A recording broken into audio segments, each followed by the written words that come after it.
Little girl waves to passing train every day. 3 years later, conductor sees sign in window. Every parent dreads the day when their child will get absorbed into the labyrinth of cell phones, iPads, and video games. It's the reality we live in, and no matter how hard we might try, keeping children away from these gadgets is a battle not many parents can win.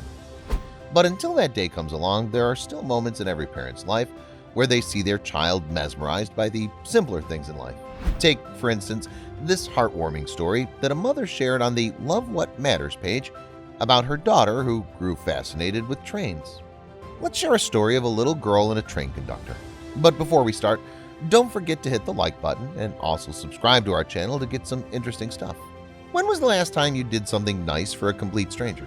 Now, if you think this question's silly and you believe you shouldn't bother being there for someone you don't even know, remember that doing good always repays. Being nice to people, including those random individuals you get to meet every day, may influence their life more than you can ever imagine. Plus, you never know who of those strangers is there to stay and become an important part of your life. The story of Brianna Heffley Shepard, posted on the Facebook page of Love What Matters, speaks of the unusual friendship between a little girl named Rio and the train conductors who were eagerly waiting for this young lady to wave at them from her big window.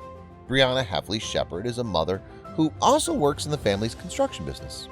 Brianna's daughter was still just a toddler when the family moved their offices to a new location next to the railroad tracks. While this was purely a business decision, Brianna was about to learn just how personal it would get. Over the next 3 years, her daughter religiously perched herself by the large window that overlooked the trains. Brianna recalled how every morning her daughter would never fail to wave at the passing trains. And with some conductors in Tulsa, Oklahoma, that thing was friendship with a little girl named Rio who waved at them every day from a window beside the train tracks. Because 3 years after they started waving at her, the train conductors noticed that Rio wasn't in the window. But there was a note, and it broke all their hearts. As time progressed, it became their ritual. They'd blow their whistles, she'd run to the window, they'd open the windows, and everyone would wave and smile ear to ear.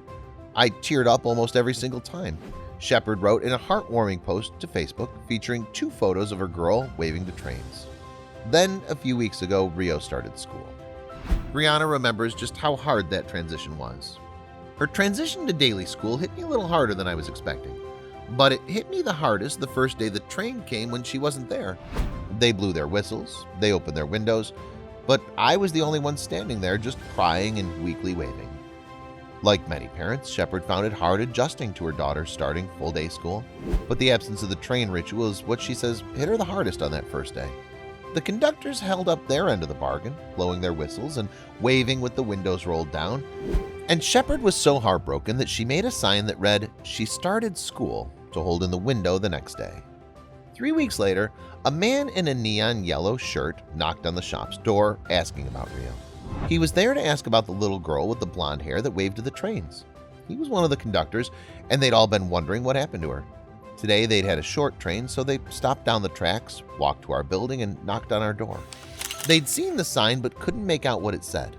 They'd assumed she'd started school but had to make sure. He said that her waves had made their days. For 3 years, they'd shared these moments.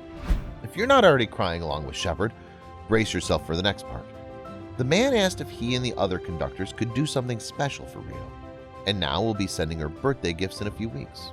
Brianna summed up the experience best when she said that witnessing their unconventional friendship over the past several years has been nothing short of magical, Shepard wrote.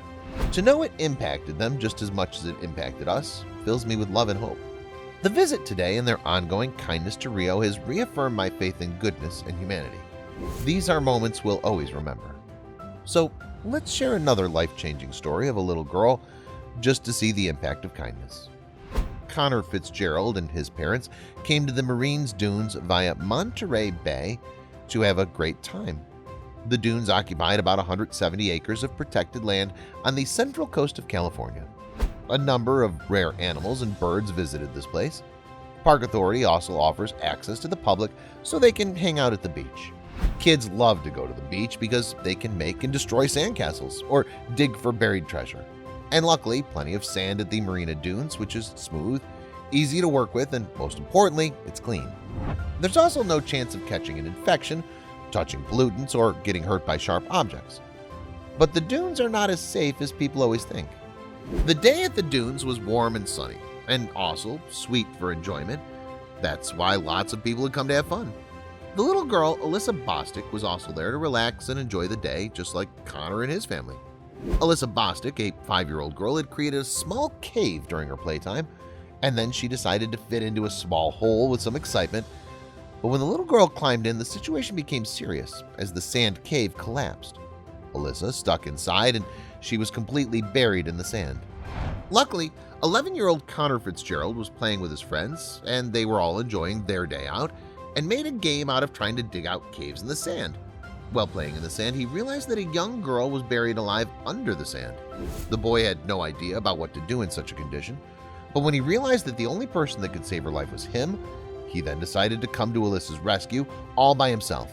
He started digging to uncover the 5-year-old girl who was stuck in the sand. He first started to dig out her head so she could breathe easily, and then dug through the sand and pulled Alyssa out. Connor had no idea anything about first aid training, but he was a huge fan of NCIS, a TV drama, and he'd seen people performing CPR on television. So he started pushing on Alyssa's chest, and then adults arrived and called an ambulance. The paramedics arrived and examined Alyssa, but they also appreciated the Connor's actions, which had increased her chances of survival. Alyssa was rushed to the nearby hospital where she made full recovery back to health. Tim Fitzgerald, the father of the 11-year-old boy, was very proud of his son's actions because his quick response saved a human life. A few months after the incident, the local American Legion Auxiliary honored Connor in recognition of his heroic act of physical bravery. The brave boy was given the National Youth Hero Award in 2002, and it's not easy to get.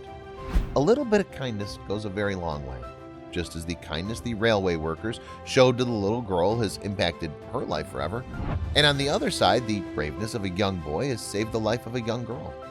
These stories are beautiful examples of friendship and how the little things in life can make a big difference. We should never hesitate to do something nice for a stranger. That's all for today's story. Please don't forget to subscribe to our channel and share this with your friends and loved ones.